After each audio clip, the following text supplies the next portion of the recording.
I do want to talk, though, about this Dodge Charger that's coming out. So first of all, Dodge has announced that they're actually going to stop making combustion engine Chargers and Challengers, which was, it's a choice. Every manufacturer can either decide to keep going with the same name but turn it electric, or like sort of do this rebrand thing. And I actually talk about this in the upcoming Ioniq video, which might be live by the time that this video is, which is like every car manufacturer who's doing their first EV has a massive opportunity to rebrand however you want. Yeah. Like there is no preconceived notion about what the Dodge EV is going to be until they decide.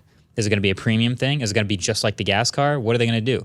And so this opportunity from Dodge was they're going to make this Dodge Charger Daytona SRT, which is their first EV. And it's going to be attempting to appeal to the exact person that would have bought the gas version. Yes. And so the way they're doing that is by making it as similar as possible. Visually, it looks just like a normal Charger. I will definitely say that, like, despite not being a muscle car fan, I like this step. This feels like the F-150 step of like using familiarity in terms of changing, not like the Mustang step, which is like, hey, you guys like deep muscle cars, here's a crossover. The Mustang one is always confusing to me because it's like half rebrand, half not rebrand. Yeah. It's like you wanted to use the Mustang name, but to a totally different group of people who doesn't really associate with Mustangs at all. Yeah. So that was a weird one. But yeah, like you said, F-150. This one makes a really loud noise, which obviously isn't a real exhaust noise because it's an electric car, but they really leaned into us. They were like, this is going to be the EV that you can hear coming. It'll be up to 126 decibels. The whole presentation was about how loud and obnoxious this car is going to be, just like the gas car. Fun fact, that decibel level is over the legal noise limit in some cities like New York and LA. Apparently. Perfect. That's exactly what we were aiming for. If you somehow made it onto the runway of an airport and you were standing 200 feet away from an airliner taking off, that would register at about 130 decibels. Nice. So this car, and they like I said, they played it over and over again. They had it pull out from behind this fog and rev this noise. I don't actually know how you get this noise to happen. Maybe I assume you just match it with the pedal input, but we'll give you guys a sound preview of what we're talking about. It doesn't sound like a gas car, but it sounds like a revving motor of some kind.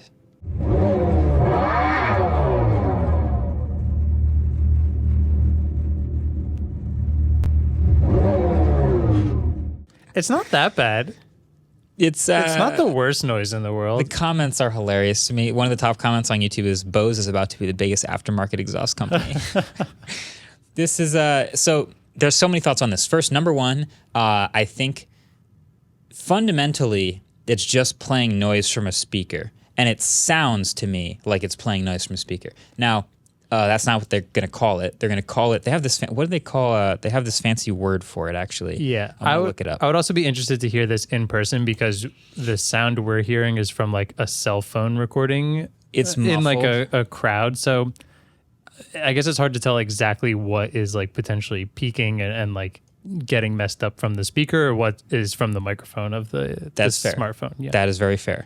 But they're calling it a patent-pending fratzonic chambered exhaust system. So it will play the sound and amplify it through the exhaust or where the exhaust would be because it's an EV and there is no exhaust. The point is, it sounds to me like, okay, you know how Teslas have a little tiny speaker on the outside and you can play whatever sound you want through it? Yeah. Your horn is its own thing, but if you want to map your horn to a different sound, it'll use that little speaker on the outside of the car, and you hit the horn and it plays like, music or a fart sound or whatever else you think sounds like what you want your horn to sound like. It's not as loud as a horn because it's a waterproof speaker. And to me, I want to hear this in person because to me, if it's 126 decibels, clearly it's very loud, but it still sounds like a speaker, which is kind of cheesy to me. Anyway, I put it on Twitter. I kind of was like, is this what muscle car people are actually into? And my responses, I would say, are 20% hell yes, we want this to be loud. This is exactly what I was hoping for. 80%, this is a shame. I hate this. I'm really weirded out by the fact that they put a speaker in this car. Yeah. I think the overall what people are going to think of this is, I feel like it almost needs a third option of like, I will never buy an EV and I will hate everything that happens to EVs because I'm a purist. And I wonder if but I do think overall, kind of something you mentioned on Twitter actually was like that this is one of those things we're going to look back at. Oh, yeah. This is my like think piece as I zoomed out further and further on this thought, which is, okay, we're in 2022 right now, which is like this sort of an interesting, awkward development stage where you have to convince someone to get an electric car. And sometime in the future, in like, let's say 100 years, let's go like every car is electric. Everyone's selling nothing but electric cars. And I think we're going to look back at 2022 as like, remember when we had to like make the electric cars kind of act like gas cars to get people to see the benefits? Because, I don't know, feature development to me is more and more taking advantage of the fact that it's an electric car and you have all these things that you can do with it that you couldn't do with a gas car. So things like having a front trunk, things like having regenerative braking, things like being completely silent. And all of these things I think are advantages to being an electric car. But at every level, I see versions of reversing that to try to act more like a gas car. Even Tesla's done it. Tesla had a creep mode. I don't know if you remember this, where when you take your foot off the brake pedal, it would start to roll forward like a gas car. You said they took that away, right? They took that away. But initially, that was so that people who are used to a gas car would get used to the feeling. But that's literally just accelerating the electric motors to feel like a gas car. It's a waste of energy. Yeah, I do. I do think like if you're coming from a gas to an EV, they should have like a slow rollout of maybe you can't enable creep, but creep should be like enabled and slowly bring you into more and more regenerative. So I am someone who doesn't use it. And when I have to drive the camera car, the first 10 minutes feels like I'm just slamming on the brakes all the time. I agree with you. And I was going to agree, but I think like a car is such a long-term purchase that you should just get used to it because there are so many advantages to all these things. I'm talking like a month. Yeah. Yeah. Because there's also things, so I'm talking about like the noise here, right? So driving an electric car, many of them have realized that it is a huge advantage to be perfectly silent. But a lot of the sports car or muscle car audiences who really like the sound are maybe a little bit jarred at first by having a silent car. It feels like, no soul to it, no character, whatever. So for years, they're going to look for electric cars that have noise. And this is like them catering to that. There's also fake shifting. Did you hear about the fake shifting in the Dodge?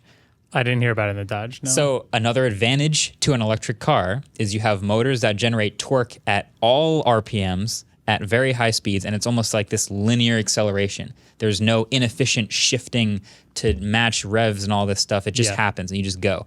The Dodge will have simulated feeling of shifts by literally slowing you down to make it feel like you're shifting. Oh. That's hilarious to me, because in like 10, 20 years, we're going to look back like, remember when that Dodge did that thing where they tried to slow it down to feel more like a gas car? That was really funny. I can't believe they're actually doing that. It's a lot of things that I do think we're going to look back and think is really funny, but I also think that are potentially necessary right now in the changeover to get people to switch. Yes. I am all for any gimmick, especially like I think this fake sound is going to be something that you have on for the first week or two, turn it off, and then once in a while turn on for like a friend or like wanting to do something fun.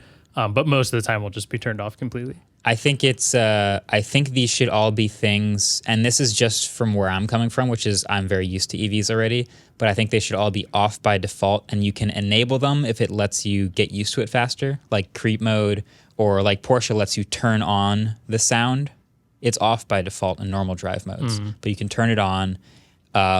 Things like that, like there's so many advantages to an EV, like fundamentally and ergonomically and efficient wise. Like why would you throw that away to like feel more like a gas car. But then again, you're right. There's people who are going to just feel totally out of their element in a car that doesn't look anything like their old car. I think the problem is like going back to creep mode, which I think is not exactly what we're talking about, but the transition is like if you enable full blown regenerative braking on a Tesla and someone's test driving it, and then that 20-minute test drive is just forward, back, they might be like, I don't know about that, and then go back and buy a different car. And I do think these small things just to get people in the seat and then, like you said, get used to it. I think the ideal thing for creep mode would be starts defaulted on. After 1 month, it says like, would you like to try regenerative braking? Like you can save a bunch of energy this way and then do like 20% or something like that. And then it like steps you into it. And so you know what the Ioniq does? What's that? The Ioniq had paddle shifters, which was interesting. Doesn't make any sense that paddle shifters in an electric car, it's one gear. But the paddle shifters specifically shift you between levels of regen when you take your foot off the accelerator. And there's like 4 levels. And then the max level was like I-pedal. I don't know why they name everything, but that's like full one pedal driving where you take it off and you go all the way to 0. But you could have it fully coast like a normal gas car. And then you hit the left paddle and you get a little bit of regen, and you hit the paddle again, you feel it slow down even more. That was kind of interesting. So you can adapt on your own to like go to one pedal driving and get used to that.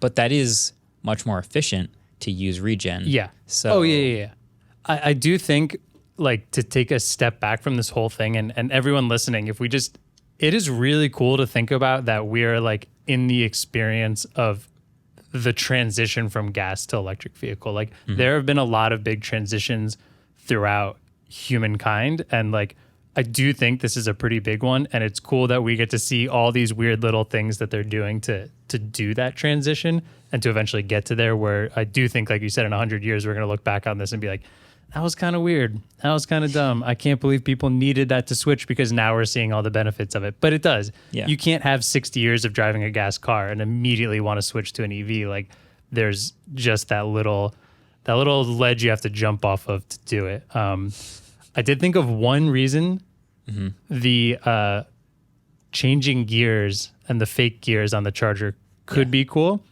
A lot of people who buy muscle cars do like to drag race, but a reason for drag racing is like there is a skill involved in it. So it changes it from solely reaction time of flooring it off the start, which is still a skill. Like you could do that, but then everyone drag racing could just have a like iPad in front of them with a green dot that shows up, and whoever hits it first would have been the winner. But like if it has, you would have to mandate adding that on, the gear shifting, and then it would take the actual skill base of gear shifting into something like that.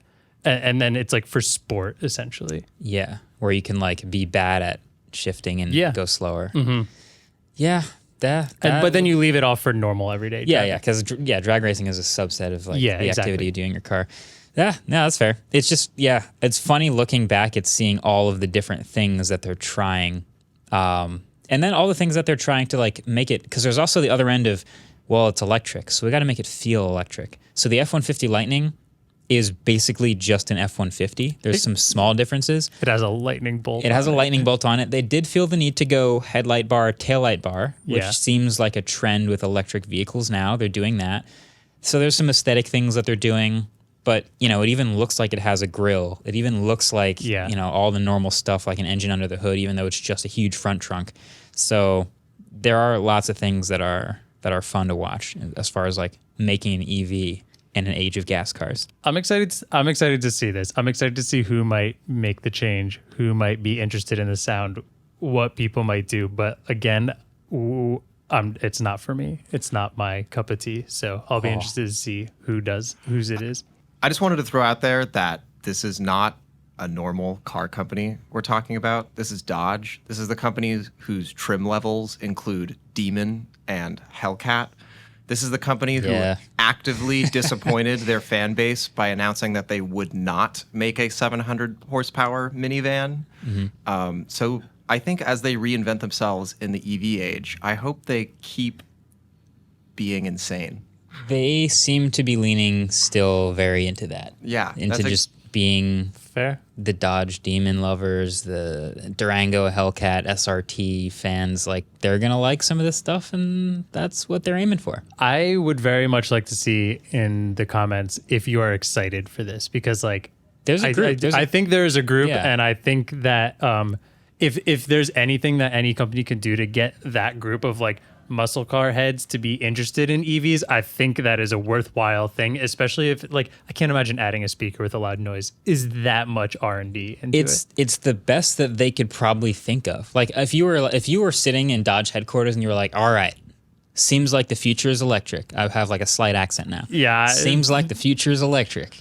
But, you know, we make all these amazing gas cars. This is what happens to Bugatti right now. This is exactly what's happening to Bugatti. The future is electric, but we still want to make the best performance cars for our fans. How do we get them to buy our first electric car? And then somebody in the corner is like, we put a really big speaker on the back so it sounds like a gas car.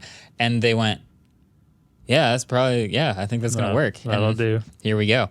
So, yeah, we'll see. My hot take from Twitter, someone replied that it's basically the same thing as skeuomorphism from the early days of, remember when app designs all had like leather-bound notebooks and like stitching and materials? And you were like, you're just trying to convince me it's a notebook, but I know it's not a notebook. There's so many advantages to a digital notebook. Stop giving me a leather-bound bezel. That's stupid. And now here we are. We don't use that anymore. I think that's a really good analogy. So, yeah. I dig it.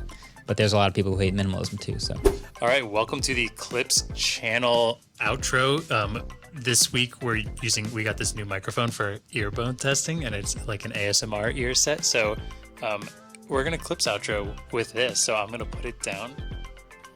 how's your left ear doing? How's your right ear doing? How are you doing, Marquez? I'm good. We're just having a conversation through people's ears. Ooh, that sounds good. I think that sounded better in this mic. Ooh. What else? This is what we hear. This is how our audio technicals creak. Actually. So this is what we're hearing during the podcast now. Oh look, you are now a podcast member. Hey, take your headphones off. Hey, Take your headphones hit the like button. Subscribe. off. Really? It's really creepy. Now you know what it feels like. Now you know what it feels like to be part of the Waveform podcast.